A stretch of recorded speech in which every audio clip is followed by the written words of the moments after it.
박종환입니다. 제가 막강이죠. 마지막이 좀 임팩트 있게 강하게 해야 됩니다. 늦게까지 이렇게 함께 자리해 주신 여러분께 감사드리고요. 오늘 제가 준비한 내용은 크게 두 가지입니다. 하나는 제목에서도 알 수 있습니다만 역시 그 8.2 대책 이후에 부동산 경기가 어떻게 바뀔지 이런 부분이 가장 궁금하시죠? 네, 이미 강남시장은 변화가 왔습니다. 강남뿐만 아니라 제가 그 영등포도 그렇고 그저께 이렇게 중개업 하시는 공인중개사 한 500명 대상 강의를 하다 보니까 그때 중개사분들이 거래가 영등포도 이렇게 여의도 포함해서 반토막이 났다 이런 얘기를 합니다. 아마 이 거래량은 몹시 줄어드는 것 같아요. 이제 부동산 시장이 어떻게 변화할지 이 부분을 오늘 좀 진단을 해보고 여기에 우리 대응 전략을 좀 짜보는 그런 유익한 시간이 되기를 바랍니다. 두 번째는 이제 투자 전략입니다. 이런 얘기가 있죠. 성공하는 사람과 실패하는 사람의 차이가 있을까요? 여러분은 근본적 차이가 있다고 생각하세요? 네, 오늘 저의 강의는 너무 이렇게 근엄하게 경직되지 마시고 좀 웃어주세요. 따라해 주시고. 네, 왜냐하면 공부를 하더라도 머리를 말랑말랑하게 이렇게 해야 공부가 쏙 들어온답니다. 네, 첫 번째 이 질문 하나 여쭤볼게요. 부동산 경기를 미리 예측할 수 있을까요? 이 부분 궁금하시죠? 사실 부동산학을 공부하는 사람들도 이 분야에 대한 연구는 많이 되어 있지 않아요. 그래서 오늘 시간이 1시간 제한되어 있기 때문에 좀 돌직구로 가야 돼요. 오늘은 부동산 경기에 단기, 중기, 장기로 좀 나누어서 구분해서 미래 예측을 좀 진단해 보겠다 하는 말씀을 좀 드리고, 다만 저의 강의의 특징은 늘 객관적 기준입니다. 그러니까 말하자면 빅데이터나 통계나 객관적 지표만 가지고 합니다. 저는 개인 생각을 오늘 얘기하지 않을 거예요. 이게 과학적 분석이고 과학적 접근입니다. 쭉 들어보시면 선생님께서 궁금하게 여기셨던 부동산 경기, 두 번째는 개별 부동산의 투자 가치죠. 내 부동산이, 내 집이, 내가 살려고 하는 집이 오를까 내릴까 이걸 알 수 있게 돼요. 그리고 과연 내가 지금 집을 구매한다면, 젊은 분들도 많이 오셨는데 이 부동산은 지역성, 위치성을 지닌 독특한 재화이기 때문에 여러분 지역 선택이 중요해요. 함께 해주시죠. 지역 선택. 오늘 정보가 가득해요. 이따가 카메라폰 가지고 계시다가 망설이지 마시고 주저없이 그냥 찍으시기 바래요. 여러분 오늘 정말 준비 많이 해왔습니다. 한번 달려보실게요. 저는 부동산 투자에 성공하기 위해서는 세 가지 이 삼박자 법칙이 있어요. 첫째는 내가 살 때인가 팔 때인가, 지금 들어갈 거예요. 시기 선택이 중요해요. 학습 효과 높이기 위해서 저는 석사 박사 공부할 때도 함께 따라해 주세요 이 말을 많이 해요. 오늘 저 아니면 듣기 어려운 대체 불가성적인 아주 독특한 이론이 많이 전개가 돼요. 부동산을 공부한다는 것은 과학적 지식과 고급 정보를 공부한다는 것이에요. 그리고 과학적 지식을 공부한다는 것은 원리와 법칙을 공부한다는 거예요. 오늘 말 중에 원리, 법칙 이런 것들이 나갈 테니까, 또 키워드로 오늘 저의 강의의 특징은 키워드로 전개가 되거든요. 그러니까 다 잊어도 좋아요. 키워드는 꼭 기억하라. 두 번째, 오늘 제가 함께 따라 해달라고 요청하는 것은 꼭 잊지 말고 함께 해주세요. 이왕 오셨으니까, 그렇죠? 자, 우선 투자의 삼박자 법칙이 있는데 가장 첫 번째는 시기 선택이에요. 이 용어 그대로 단어를 좀 해주세요. 시기 선택. 이게 살 때인가 팔 때인가 알 수 있을까요? 지금 아까 이거는 경기 예측, 경기 전망과 관련이 있어요. 이걸 아시면 돼요. 지금 들어갈 거예요. 네. 뭘 기준으로, 객관적 기준으로 경기 예측이 가능한가, 이 부분이 있고, 두 번째는 지역 선택이에요. 함께 해요. 지역 선택. 그래서 이따가 쭉 굉장히 오늘 30개나 가지고 왔다니까요. 30개나 가지고 왔다니까요. 서울에 오늘. 여러분 흔히 이런 얘기 하잖아요. 여유 자금은 있는데 투자할 곳이 없다고. 근데 오늘 맞아요? 네, 좋아요. 그러니까 근데 오늘 끝나고 나면 투자할 곳은 많은데 돈이 없다고. 지금 거꾸로 돼요. 아니 그렇게 안 되면 제가 해드릴게요. 뻥치는 거 아니에요. 성공하는 사람과 실패하는 사람의 근본적 차이점은 이 두 마디 말의 차이가 있대요. 실패하는 사람은 늘 이것을 찾는데요. 늘 이것이 뭘까요? 변명, 핑계를 찾는데. 여러분도 혹시 내가 부동산 투자를 통해서 돈을 못 벌었다면 여러분 변명과 핑계를 찾을 게 아니라 그 이유를 알아야 돼요. 근본을. 동의하세요? 제가 이렇게 뵈니까 그렇게 돈이 많은 것 같지는 않아요. 그런데 오늘 한번 보시자고요. 가장 좋은 방법은 부자 따라하기예요. 동의돼요? 그냥 따라하는 거예요. 뭐 많은 이유를 설명하면 실패하는 사람은 늘 이유가 많아. 이유가 내가 돈을 못 번 이유가 굉장히 많다니까. 근데 오늘 우리 2대1 주최 이 부동산 투자 포럼에 오신 분들은 오늘 이제 원인을 알고 나면 해법을 찾을 것입니다. 성공하는 사람은 반면에 방법을 찾는데 이 말 중요해요. 새로운 방법 한마디 하시죠. 새로운 방법. 오늘 이게 공감이 돼야 돼요. 라포가 형성돼야 돼요. 여러분이 가지고 있는 고정관념. 내가 왜 실패했나? 부동산 투자를 통해서 내가 크게 수익을 갖지 못하고 돈을 벌지 못했다면 그것은 이유가 반드시 있는 것입니다. 한번 끝까지 들어보시면 무언가 느끼실 거예요. 깨달음이 오실. 제가 학생들에게 물어봅니다. 우리는 부동산 공부를 왜 해야 하나요? 우리는 부동산 투자를 왜 해야 하나요? 이렇게 질문합니다. 그러면 학생들은 뭐라고 답변할까요? 한번 여쭤볼게요. 우리 부동산 여기 왜 모이셨죠? 돈 벌려고. 오케이. 답이 정답이에요. 근데 저는 이 말보다는 좀 멋있는 말을 쓰라고 권합니다. 돈 벌려고 이러면 뭔가 없어 보여. 뭔가 좀 천박해 보여. 동의해요? 그래서 용어를 바꿔요. 오늘부터. 우리가 부동산 투자 공부를 해야 되는 이유는 자산 축적. 용어 괜찮지 않아요? 함께 따라 하시죠. 부의 축적. 우리가 2대1와 함께 우리의 미래. 제가 꿈꾸는 부동산 세상. 노후가 행복한 새로운 부동산 세상이에요. 노후가 행복한 세상이에요. 지금이 아니라고요. 그래서 부동산은 우리가 평생 공부, 평생 자산이라는 소중한 재산이에요. 자, 두 번째는 지역 선택. 세 번째는 상품 선택이 중요해요. 함께 해요. 상품 선택. 이제 재건축은 지고, 재건축 재개발은 지고, 이제 새로운 상품이 떠요. 그게 오늘 가져온 게 도시재생이에요. 함께 해요. 도시재생. 오늘 여러분 아마 내년에 또 우리가 만나면 고종환 때문에 또 물론 부동산 경기 얘기를 하겠습니다만 확률이 높을 때 크게 베팅하고 확률이 적을 때는 쉬어라라는 투자의 격언이 있어요. 이걸 보면 지난 4, 5년처럼 크게 베팅할 때는 아니에요. 저 말 이해하시죠? 그래서 이제 부동산도 상품에 투자하는 시대가 왔다. 금융처럼. 자, 결론을 하나씩 내리고 또 달려보려고 그래요. 한번 정리하죠. 여러분 우선 이 세 가지, 내가 살 때인가 팔 때인가. 두 번째는 경기 예측 전망이죠. 두 번째, 어떤 지역이 유망 지역인지 아닌지는 저는 오늘 성장이라는 키워드를 사용해서 답을 드리려고 그래요. 성장 법칙 함께 따라하세요. 성장 법칙.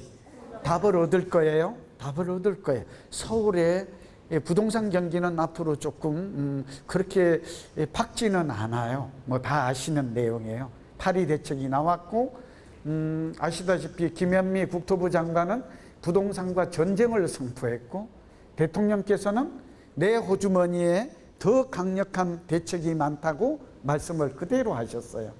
우리는 믿어야 돼요. 이걸 생각하면 이 전쟁을 한다니까요. 요즘 사람들이 전쟁 얘기가 나와도 별로 반응이 없어.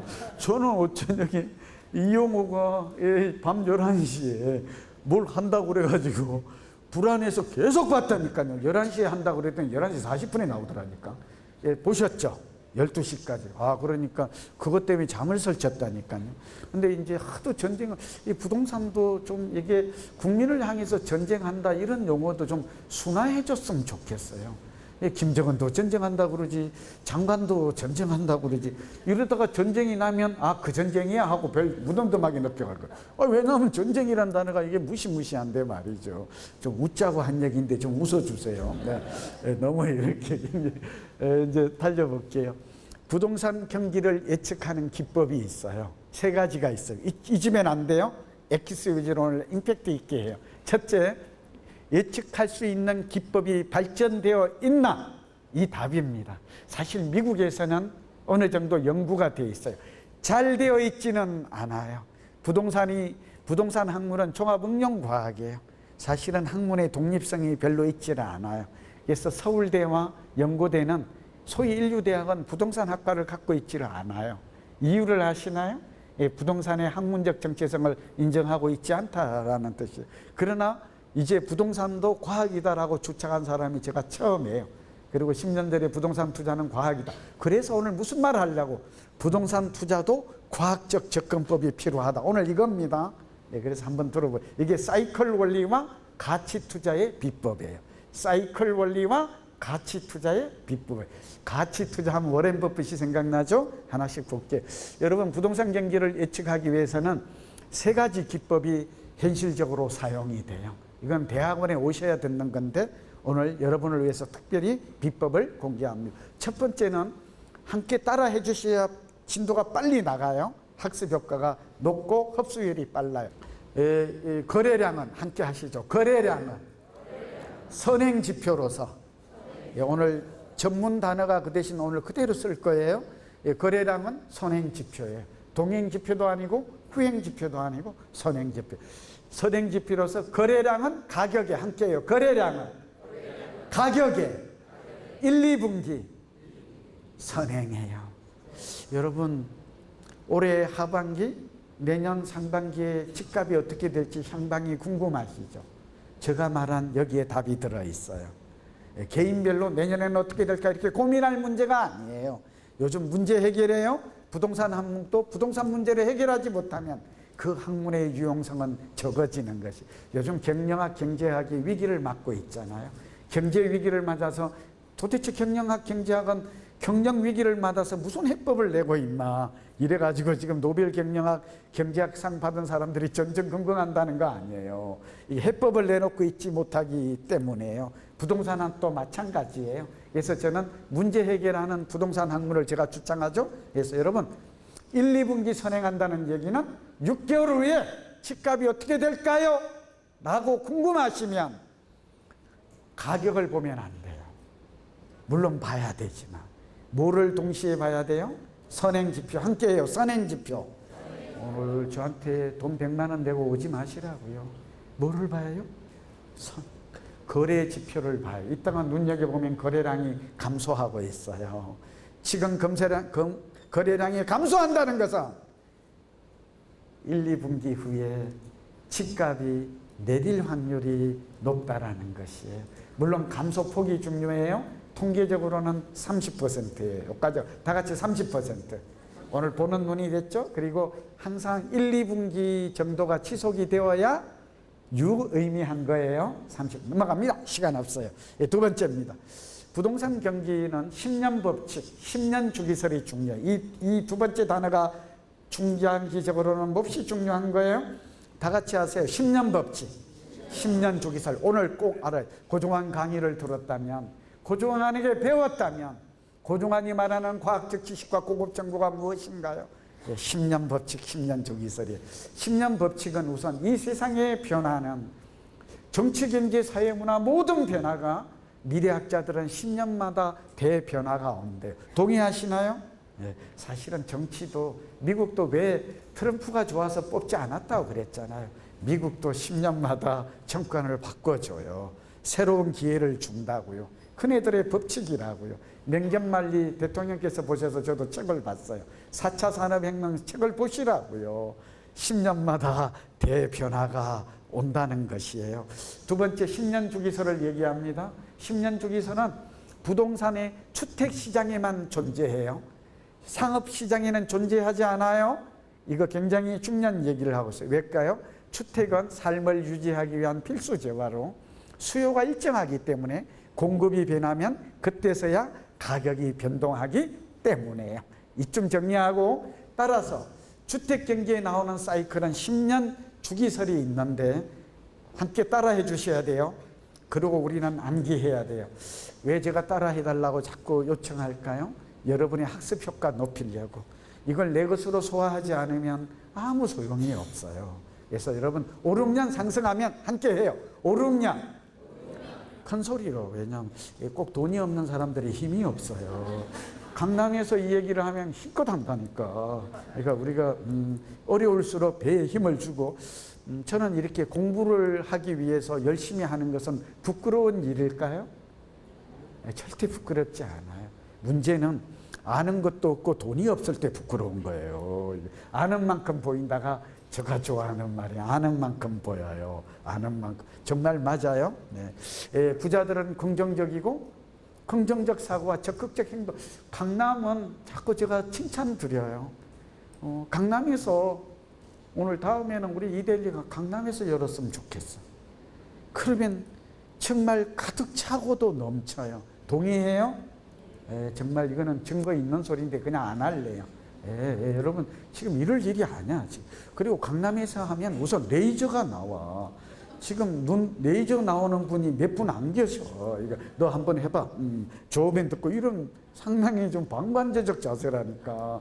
강남은 안 그래. 해보면 알아. 레이저가 나온다니까. 그동안 얘기 듣고 2013년, 14년 제가 이데일리에도 작년에도 굉장히 크게 나왔습니다만 재건축 사가 쓰고 제가 보니까 3억에서 한 5억 정도 벌었더라고요. 나와요. 한 5억 정도 벌면 레이저가 나올까요? 안 나올까요? 나와요. 근데 여러분은 지금 행동을 안 한 거라니까. 지금 이러면 안 된다니까. 그리고 저 얘기 듣고 올해 재건축을 많이 팔았잖아요. 제가 이 얘기 안 하려고 그러는데 제가 요즘 행복해요. 전화가 해외에서 너무 많이 와요. 누굴까요? 제가 6, 7월에 재건축 팔으라고 한 거 아시죠? 아시죠? 그랬더니 저희 고객들 다 팔았어. 그러고 나서 여행 갔더니 2, 3억씩 떨어져. 전화가 왜 오냐고요? 기뻐서. 팔고 나가서 여행 중에 이거 정말 사람의 심리인데 아시겠죠? 선물 사온다고. 그래서 저는 선물은 됐다고 그래요. 저는 뭘 기대하죠? 현금을 기대하고 있기 때문에. 하여튼 웃자고 하는 얘기예요. 분위기 때문에. 자, 중요해요. 10년 법칙이 있어요. 축이 있어요. 5, 6년 상승하면 함께 해요. 힘 좀 주고. 5, 6년 상승하면 4, 5년 상승의 반대말이 뭐죠? 제가 질문 던지는 거는 하버드식 교육 때문에 계속 그런 거예요. 뇌과학의 비밀이 질문을 던졌을 때 오랫동안 기억한다는 저의 얘기가 아니에요. 그래서 여러분 보세요. 상승의 반대말은 하락인데 하락이라는 용어를 쓸 것 같으면 제가 이 순간 왜 지금 멈추고 있을까요? 아시겠죠? 하향 안정돼요. 다 같이 하향 안정. 하락한 적은 2번밖에 없어요. 이 굉장히 앞으로 미래 집값을 예측하는데 이거보다 중요한 게 없어요. 무슨 말일까요? 97년 말 IMF 때, 그 다음에 2008년에 리먼 쇼크 때, 이때만 하락해요. 나머지는 하락한 적이 없다니까. 지금 굉장히 중요한 얘기를 해요. 우리나라는 상승기가 길어요? 하락기가 길어요? 상승기가 1년쯤 길어요. 그래서 집값 있다가 제가 한번 30년 추이를 풀 때 주목해서 봐야 돼요. 왜 봐야 돼요?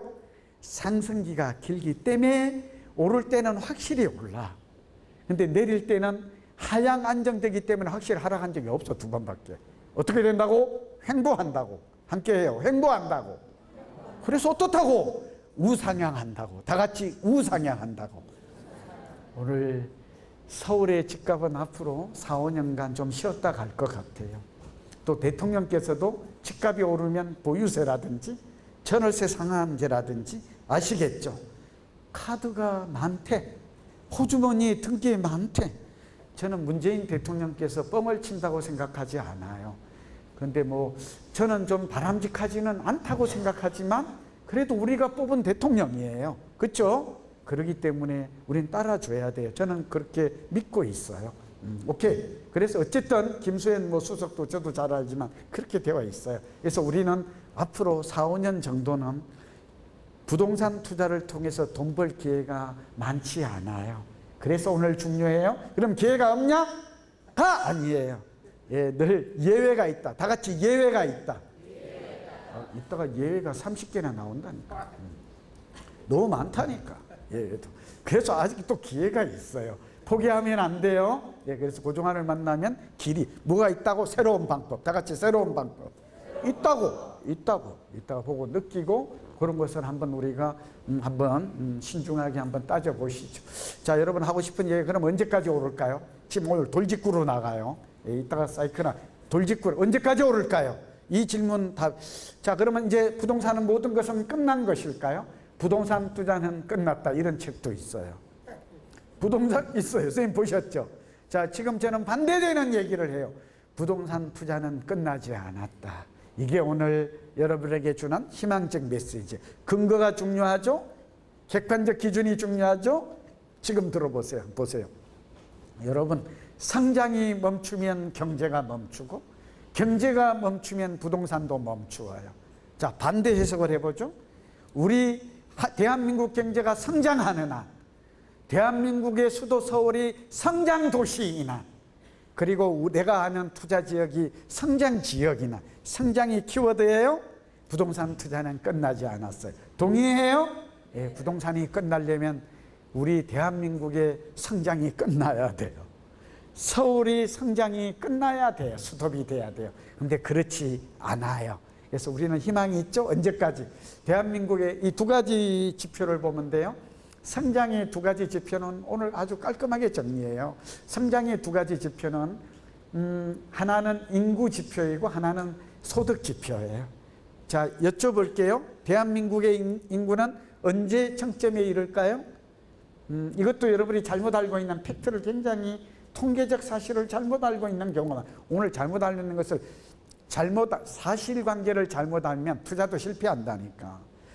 요즘 우리나라 사람들은 선택장애, 결정장애군에 시달린대요. 여러분도 지금 그런 분들이에요. 이렇게 보니까 지금 살 때인가 팔 때인가, 어느 지역에 투자해야 되나, 오늘 깔끔하게 정리가 된다니까. 지금 저는 부동산에 절대 선택장애군을 겪고 있지를 않아요. 왜 그럴까요? 전문성이, 다 같이 전문성. 아까 전문성은 부동산에 대한 과학적 지식과 고급 정보를 갖고 있기 때문에요. 예, 저는 정말 흔들림이 없어요. 뭐 무슨 질문이 있다가 다 하세요. 시간이 허락하면 다 질문 단 돈 1억 원이 있는데 어디 투자하면 될까, 이런 것은 사양을 해요. 왜냐하면 그건 답을 거의 다 말 속에 두렵고, 그거는 이렇게 공개적으로 얘기하는 게 적합치가 않아요. 그리고 저희 연구원이 노하우예요. 저도 먹고 살아야 돼요. 오케이. 양해하실 거죠? 네, 오케이. 자, 달려봅시다. 그래서 여러분, 지금 정리하면 부동산, 우리 경기는 10년 주기살, 다 같이 10년 주기살. 대한민국은 2031년까지, 다 같이 2031년. 이것도 이렇게 희미하게 알고 있으면 안 돼. 2031년에 인구가 정점에 이르러요. 약 5,300만 명이 돼요. 그러니까 여러분, 너무 부정적 생각에 우리가 몰두할 필요가 없어요. 그 다음에 우리 대한민국의 소득은 2040년까지 성장한다는 게 기재부가 발표해요. 지금 국민소득이 28,000불인데 2040년이 되면 4만 불이 된대요. 일본은 우리나라보다 몇 년 앞서 있죠? 20년. 다 같이 20년. 해리덴트 인구통계학자가 그렇게 또 발표를 해요. 오늘 제 말씀을 들으시고 짧게 지나갈 거예요. 임팩트 있게 해야 돼요. 요점 위주로 해야 돼요. 이 머물 수가 없어요. 사실관계만 적시하고 나머지는 여러분 독서 책을 통해서 확인하시기 바래요. 이따가 인터넷을 통해서 확인하셔요. 그래서 우리 대한민국은 언제까지 성장한다? 이 말 하려고 2031년 2040년까지는 이해됐죠? 이때까지 집값이 내리는 일은 없어요. 자, 오케이. 근데 중요해요. 사이클 이론을 더하면 집값이 계속 10년 동안 오른 적은 한 번도 없어요. 저 말 이해하시죠? 그러면 2030년 또는 40년까지 성장 추세는 유지가 되는데 그냥 매년 오른다는 뜻은 아니죠. 아까 이제 이게 결합이 되죠. 4차 산업의 초연결이잖아요. 이것저것 좀 연결을 해보세요. 우리나라 사람들은 주택을 한번 보유하면 보통 몇 년 정도 보유하는지 아세요? 10.6년. 함께 해요. 10년. 근데 10년 동안 무슨 일이 벌어져요? 계속 오르는 일이 없다고. 계속 내리는 일도 없다고. 그럼 나는 어떻게 해야 될까요? 사이클 투자하라. 다 같이 사이클 기법을 하려. 이 사이클 투자법은 유명한 글로벌 투자 대가들의 얘기이기도 해요. 하나 오늘 안 가져왔어요. 여기까지 다음 책에 나와요. 제가 고종원 48집 써져 있는데 오늘 여기까지 깊게 들어갈 수가 없어요. 다시 나갑니다. 여러분 2030년 내지 40년까지는 대한민국 인구와 소득이 성장하는 한 우리는 어떻다고요? 부동산 경기가 그 전에 폭락해서 급락해서 집값이 버블이 붕괴될 가능성은 별로 없다. 또 하나 더 할게요. 이따가 PIR 지표를 눈여겨보세요. 다 같이 하세요. PIR 소득 대비. 그래서 이게 나올 때 꼭 찍어야 돼요. 우리나라 집값은 우리나라보다 20년 앞선 도쿄, 25년 앞선, 25년 30년 앞선 뉴욕, 런던 파리에 비해서 소득 대비 집값이 비싼 나라일까요? 이 질문 속에 답이 있다고 계속 그랬죠? 근본 원인을 알아야 근본 답을 찾는다고 그랬죠? 지금 그래서 자꾸 질문을 던지는 거예요. 근원적 좀 비춰보면 이따가 나와요. 서울은 근데 이 통계는 좀 엇갈린 통계도 있어요. 최근에 나오는 걸 보면 서울의 집값이 싸지 않다, 중간 정도는 된다 이런 것도 있고 또 이 지금 제가 가져온 통계를 보면 한 17배 정도 되는데 뉴욕이나 도쿄나 이런 것들이 상하이, 베이징이 30에서 35가 나가요. 이 얘기는 우리나라 집값은 다른 글로벌 국가에 비해서 도시에 비해서 집값 수준이 낮은 수준에 있다라는 것을 의미해요. 또 어떤 의미죠?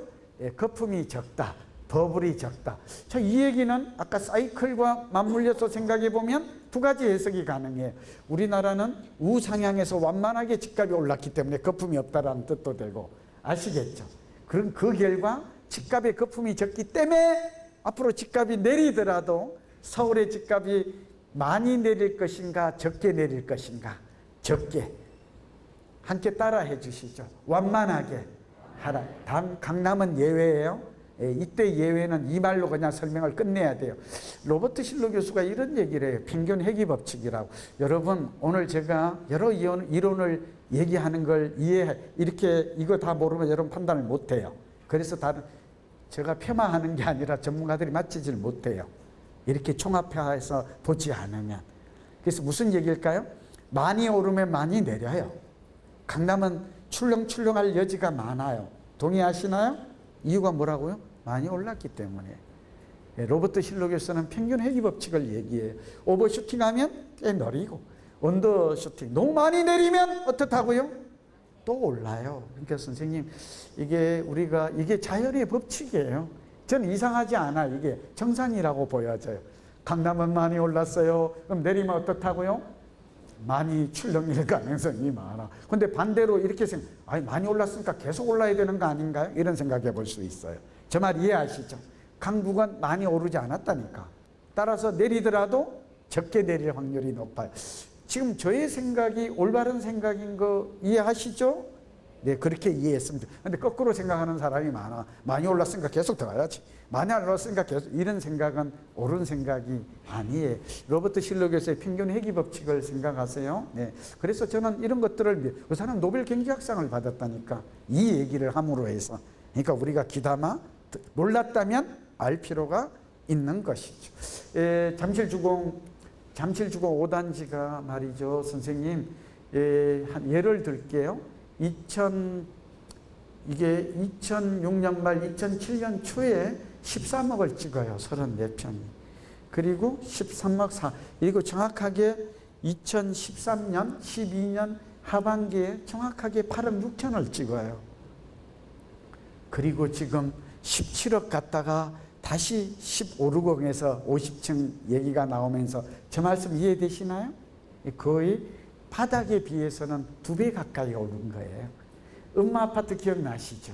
이것도 지금 그게 31평이 대표 평형이 31평인데 이게 2006년 말에 이게 12억을 가요. 그리고 정확하게 제가 기억하는데 2012년 하반기에 7억 2천을 찍어요. 그리고 지금 14억을 가요. 13억 정도 해요.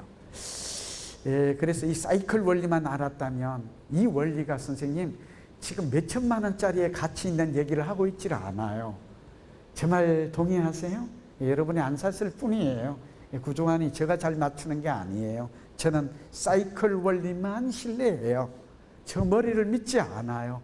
그리고 또 하나는 저는 파리 대책이 나올 줄 몰랐어요. 자, 더합니다. 2012년 더하기 5를 하죠. 그러면 2017년은 강남의 고점이 될 가능성이 높다라는 게 저의 진단이에요. 사이클 원리가. 그 다음에 서울은 2013년에 바닥을 찍었으니까 더하기 5를 하면 2018년이 빈곡점. 다 같이 2018년. 꼭 그러니까 욕을 하는 것 같은데 어쨌든 기억해야 돼요. 아시겠죠? 그리고 2018년은 지난 2008년 또 10년이 되는 해예요. 그러니까 내년에는 상당히 저는 개인적으로 주의를 해야 된다라고 생각하고 있는, 내년에부터 저는 당장 매입에 들어가지 않을 생각이에요. 내년 정도는 볼 거예요. 아시겠죠? 예, 그 이유가 여기에 지금 숨겨져 있어요. 그래서 하여튼 대한민국의 경제는 성장이 멈추지 않았고 희망이 있다면 우리의 부동산 투자는 멈추지 않아야 돼. 끝난 건 아니에요. 2031년부터 40년까지 특히 서울은 결과적으로 말할게요. 서울은 기회가 많아요.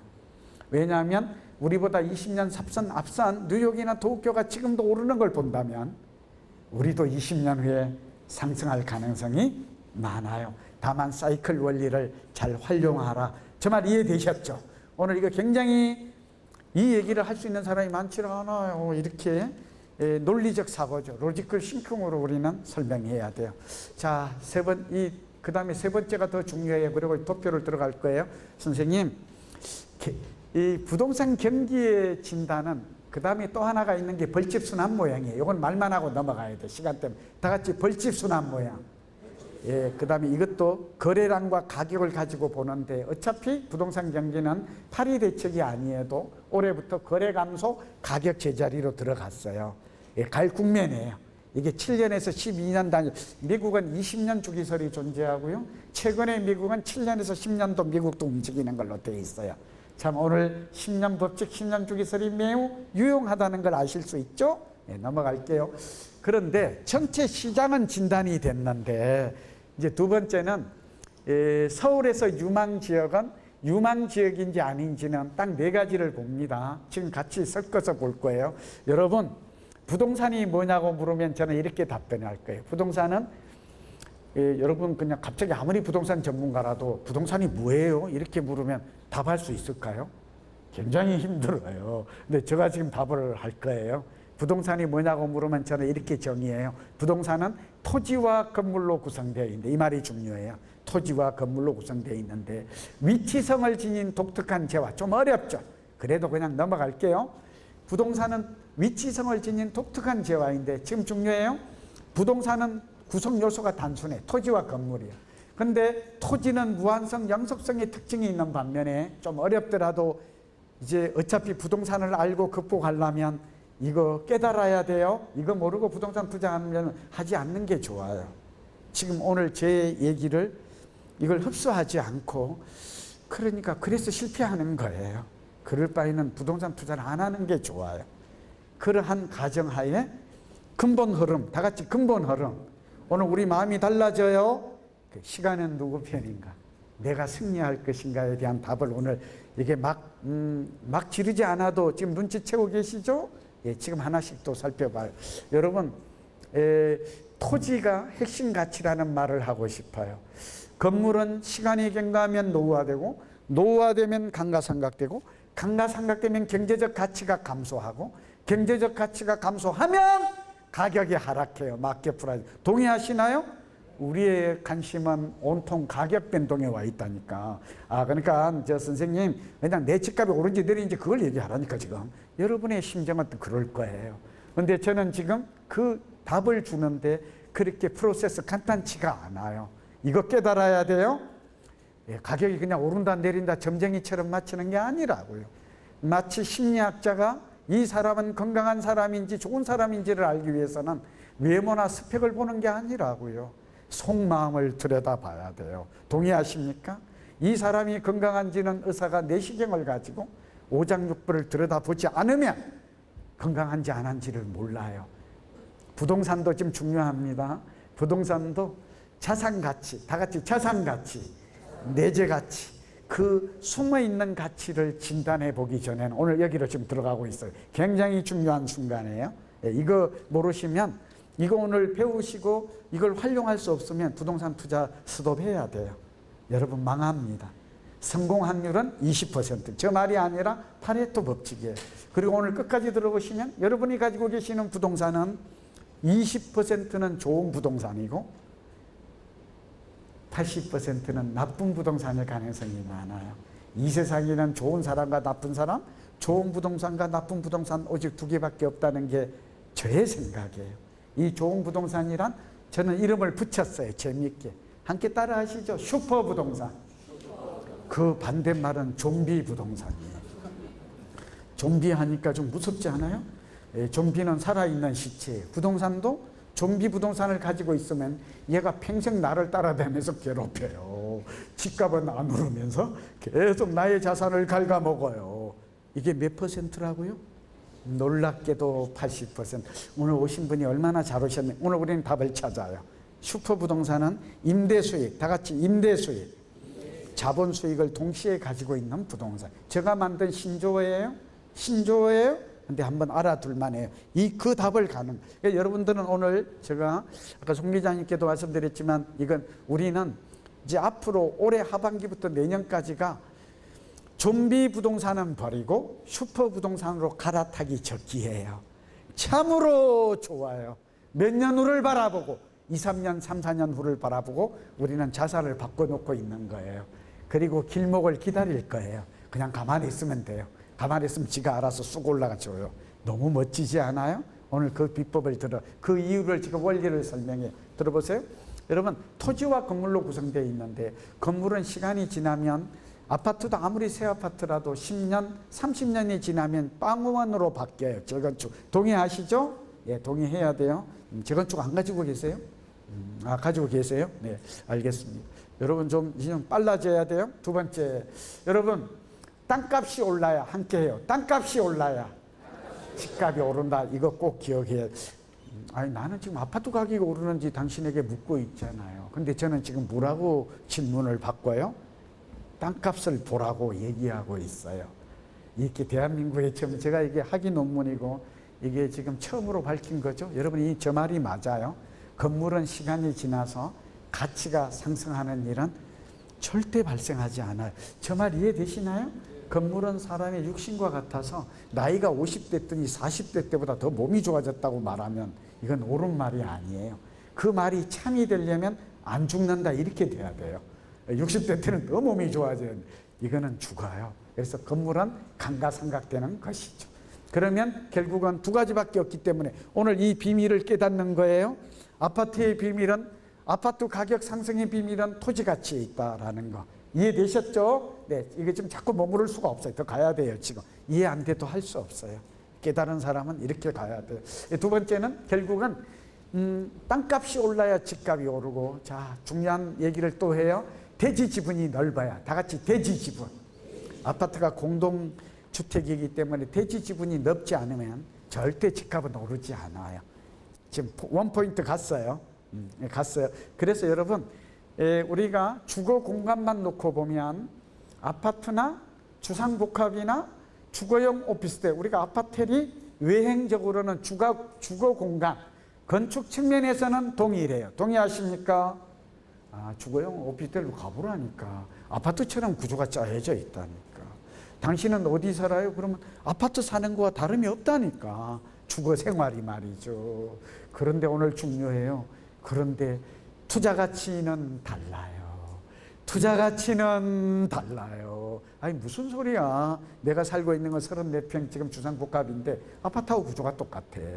그리고 오히려 높이 지어서 조망이 더 좋아. 그리고 편리성은 더 좋아 라고 말할 수 있어요. 투자 가치는 달라요.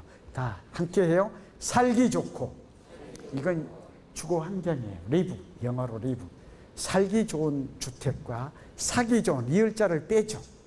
말장난 가치는 사기 좋은, 다 같이 사기 좋은. 영어로 buy예요. 투자 가치는 달라요. 자, 이거 오늘 주관적, 제가 만나본 많은 사람들은 이런 얘기를 해요. 실제로 여러분 중에서도 거의 80%는 이 얘기를 할 거예요. 내가 지금 우리 동네 우리 아파트에 살고 있는데 정말 살기는 좋다라고 얘기를 해요. 누가 알아요? 내가 지금 10년째 살고 있다니까. 네가 안 살아봤지. 내가 10년째 살고 있다. 그걸 나보다 네가 더 잘 살고 이렇게 말을 해요. 그 말 맞아요. 그러면 저는 살기가 편하고 좋으면 괜찮지 않나요? 물으면 꼭 하는 말이 있어요. 뭐라고? 집값이 안 올라요. 여러분 공감 오시죠? 여기에 대한 답입니다. 그리고 여기서 더 문제되는 것은 살기는 좋은데 집값이 안 올랐기 때문에 뭐라고 꼭 얘기를 하냐면 우리 아파트는 대표적 저평가된 아파트라고 얘기를 해요. 심지어 언론에서도 그렇게 얘기를 해요. 동의됐죠? 예. 그러면서 어떤 기대를 가져요? 이게 더 문제야. 강남이 오를 때 우리 아파트는 살기는 좋은데 안 올랐어. 그러니까 어떤 기대를 가져요? 조금만 버티면 많이 오를 것이다. 이런 생각을 가져요. 이 생각은 옳은 생각일까요? 부동산의 과학적 법칙에 의하면. 오늘 저 말씀 이해되셨죠? 이거 오늘 깨달아야 돼요. 살기 좋은 것과 사기 좋은 것은 상관관계가 높지 않아요. 그리고 사람이란 동물은 적응하는 동물이라서 처음에는 불편해도 3, 4년 살고 나면 다 내 주택이 편리해져요. 이거 좀 웃으셔야 되는데 좀 웃을 여유가 없나 보다. 예. 제가 아는 관악산의 모 아파트는 제가 아는 후배가 유명한 변호사가 살고 있는데요. 그거 왜 안 오르냐고 자꾸 물어본다니까. 그러면서 제가 교통이 불편하지 않냐 그러면 이 후배는 이런 얘기를 해요. 마을버스 2번을 갈아타면 신림역으로 간대. 하나도 불편하지가 않대. 그리고 심지어 이런 사람을 저 아파트 얘기할 수 있는데 아파트는 단지는 이게 지금 녹화를 하니까 안 할게. 저 남산 밑에 아파트가 있어요. 어쨌든 행정구역이 용산이야. 이 아주머니가 오셔가지고 이런 얘기를 해요. 정말 우리는 행정구역이 용산이고 내가 여기 10년째 살고 있는데 정말 살기가 좋대. 그래서 제가 물어봤어요. 어떻게? 그랬더니 아침마다 남산에서 새가 100마리가 날아와서 이 음악을 찢어대는데 이건 너무 좋대. 그런데 그러면 제가 그래서 그럼 괜찮지 않아요? 그랬더니 뭐라고? 집값이 안 오른대. 그럼 앞으로 오를까요? 제가 지금 하는 얘기가 다 됐죠? 여러분의 고민. 집값이 오르려면 땅값이 올라야 돼. 다 같이 땅값이 올라야 집값 오른다. 저 말 아시게? 대지 지분이 넓어야 되고. 그래서 여러분 주상복합 지금 사례를 얘기할 거예요. 그 다음에 지금 이 미래 법칙 다 같이 미래 법칙 성장 법칙까지 가고 한번 볼게요. 지금 시간이 마음이 굉장히 급해요. 이 짧은 시간에 2년 내지는 10년을 배워야 될 공부를 오늘 다 쏟으려고 왔어요. A부터 Z까지 안 나가면 우리는 투자 결정을 할 수가 없어요. 오셨으니까 한번 그래도 수박 그달기 아니라 오늘 좀 엑기스 위주로 가지만 좀 어렵더라도 새로운 거라도 우리가 핵심을 해보자고요. 달려보자. 여러분 땅값이 오르려면 4가지 법칙이 존재해요. 이를 저는 싸가지 법칙이라고 불러요. 좀 웃으시죠. 그래서 이게 성장 법칙이에요. 한번 들어보세요. 여러분 땅값이 올라야 집값이 올라요. 대지 지분이 넓어야 슈퍼 아파트예요. 저 말 이해하셨어요? 지금 사례를 좀 이따가 나올게요. 여러 얘기를 들을 수가 있는데 여러분 땅값은 사람의 영혼과 같아요. 내면 잘 변하지 않아요. 작년에 땅값이 오르다가 올해는 안 오르고 이런 일이 벌어지지 않아요. 동의하십니까? 그렇게 중구난방이 아니에요. 땅값은 본질이 잘 변하지 않아요. 땅값이 근본 가치라고 말할 수 있어요. 사람의 영혼. 그래서 땅값이 변하려면 4가지가 이걸 제가 학위 논문에요. 박사기한 세계 최초, 국내 최초로 밝혔죠. 한번 보세요. 1번 부동산은 지리적 위치는 고정되어 있지만 사회적, 경제적, 행정적 위치가 가변한다의 그 비밀이 있어요. 근거가. 자, 이 얘기하면 몰라도 돼요. 우선 사회적 위치는 인구 구조의 변화. 함께 따라해요. 다 잊어도 좋아요. 오늘 이게 지금 하이라이트예요. 내재가치, 대지 지분이 넓어야 된다는 거. 근데 여러분 대지 지분이 몇 평이냐고 물으면 여러분 중에서 나는 아파트의 주거 공간 건축은 34평, 25평인지는 알지만 여러분 대지 지분이 몇 평이냐고 물으면 정확하게 답변할 사람이 있어요? 아시는 분 손 한번 들어주세요. 혼자 계세요? 자, 그렇잖아요. 돼지 지분이 2분. 숨은 가치, 다 같이 숨은 가치. 그래서 오늘 꼭 들여다봐야 돼요. 이게 오늘 깨달음이에요. 여러분이 고중환과 함께한 과학적 투자법이에요. 오늘 굉장히 중요한 거 배웠어요. 우리 이제 실패하지 않아요. 돼지 지분이 몇 평인지를 하는 순간 내 집값이 오를지를 지금 미래가치, 다 같이 미래가치, 성장가치를 보는 순간 나는 실패하기가 어려워. 그래서 오죽하면 내기하자 그러잖아요. 이렇게 땅값이 올랐는데 집값이 내리면 저한테 오세요. 물어줄게요. 금값이 올랐는데 금반지 값이 내리면 오시라니까. 석유값이 올랐는데 석유 제품값이 내리면 오시라니까. 누가 이길 것 같아요? 얼마나 논리 이제 이해가 되시죠? 예, 건물은 어차피 감가상각돼요. 그래서 여러분 오늘 아까 그걸 다시 못을 봤고요. 4가지 다 같이 인구 증가, 다 같이 인구 증가, 인구 밀도 이거 잊지 마세요. 이대로 가세요. 우리 동네는 인구가 증가했는데 땅값이 내렸다. 그럼 오시라니까. 우리 동네 사람이 늘었다? 근데 땅값이 자꾸 내려요. 그런 일은 발생하지 않아요. 예, 새가 자꾸 늘은 거하고 땅값은 관계가 없어요. 이해되셨죠? 예, 그러니까 새를 자꾸 볼 일이 아니야. 사람을 봐야 돼. 2번째입니다. 소득 증가. 다 같이 소득 증가. 여러분 구매력이 증가해야 돼요. 생산성이 증가하지 않으면. 그러니까 가장 좋은 방법은 구매력을 지닌 생산 인구가 증가하는 거예요. 저 말 이해해주죠. 사람은 늘었는데 경제력이 없는 거지만 몰려들었다. 그럴 때는 땅값이 안 오를 수 있어요. 근데 그건 좀 극단적인 얘기고 이해되셨죠? 예, 3번째가 중요합니다. 2가지 다 나와요. 3번째가 중요한 이유는 인프라예요. 다 같이 인프라. 여의도가 사실은 많이 오르지 않는 이유도 새로운 인프라 계획이 없어서 그래. 근데 이제 나와요. 신안전선이라고. 이런 것들이 뚫리면 변화가 와요. 네, 오늘 인프라, 다 같이 인프라. 지하철이 개통되면 15에서 23% 올라요. 자, 이따가 지하철 나올 거예요. 사진 찍어야 돼요. 여러분, 이 굉장히 포인트를 두래요. 지하철 개통 2, 3년 전에 사시기 바래요. 지하철이 개통되면 내릴 수도 있어요. 너무 많이 오르면. 이해되시죠? 그리고 한 번 지하철이면 역세권이면 영원한 역세권이다 생각은 버려야 돼요. 역세권과 비역세권은 가격 격차가 이미 벌어져 있기 때문에 우리가 저기 CATV 같은 거 보면서 케이블 TV 보면 전문가라고 나와서 이런 그 얘기는 잘못 알고 있어요. 역세권이니까 어머니 계속 가지고 계세요. 이 말은 옳은 말이 아니에요. 미래 역세권, 다 같이 미래 역세권. 오늘 답은 언제까지 가라는 얘기까지 다 했어요. 이렇게까지 했는데 돈을 못 벌면 저 책임이 아니에요. 지금 오케이. 예, 동의하시나요? 네, 이렇게 언제까지 가라? 이거는 이거보다 더 나가면 저보고 사서 달라는 얘기가 돼요. 예, 이건 너무 지나치잖아요. 네, 오케이. 여러분이 해야 될 일은 있어요. 오늘 자, 그다음에 마지막은 특정 지역을 개발 장려 촉진하려는 국토계획, 도시계획, 개발계획이 존재해야 돼요. 제 말 이해하시죠? 다 나왔어요. 자, 여러분 이제 사례를 들면 이해가 쏙 갈 거예요. 자, 여러분 인구 증가 함께 해요. 인구 증가. 큰 소리로 소득 증가. 인프라 증가. 행정계획이 존재해서 지난 2, 3년, 3, 4년간 땅값과 집값이 가장 많이 오른 2개의 도시를 꼽으세요. 어디죠? 제주도. 오케이, 다 세종시. 예, 그쵸? 강남, 부산 이런 곳들이에요. 이해되시죠? 예, 이곳은 무슨 일이 있었죠? 인구 증가. 질문을 3분화 해보세요. 제주도는 세종시는 인구가 늘었나요? 예, 오는 사람들의 소득이 증가했나요? 예, 증가했어요. 이따 보세요. 네.